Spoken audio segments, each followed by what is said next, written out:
সালাম ইয়া রাগিবুল ইলম। হেদায়ার পথে মিডিয়া হয়ে হেদায়া মিডিয়ার আবির্ভাব, জ্ঞান সুধার বিনিময়ে করি রবের সাথে ভাব। প্রিয় রগিবুল ইলম, আজ বুখারী সিরিজের ১২তম পর্ব।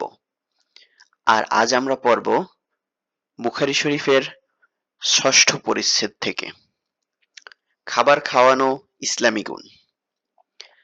আমর ইবনে খালিদ রাহমাতুল্লাহ আলাইহি আব্দুল্লাহ ইবনে আমর রাদিয়াল্লাহু তাআলা আনহু হতে বর্ণনা করেন, এক ব্যক্তি রাসূল সাল্লাল্লাহু আলাইহি ওয়াসাল্লামকে জিজ্ঞেস করল, ইসলামের কোন কাজটি উত্তম?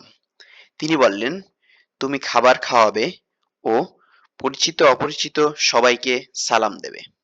আন আব্দুল্লাহ ইবনে আমর রাদিয়াল্লাহু তাআলা আনহুমা আন্না রাজুলান সাআলা নবী সাল্লাল্লাহু আলাইহি ওয়াসাল্লাম আইয়ুল ইসলামি খায়রুন ক্বালা তুতঈমুত তাআম ওয়া তাকরাউস সালাম মান আরাফতা ওয়া মান লাম তারিফ।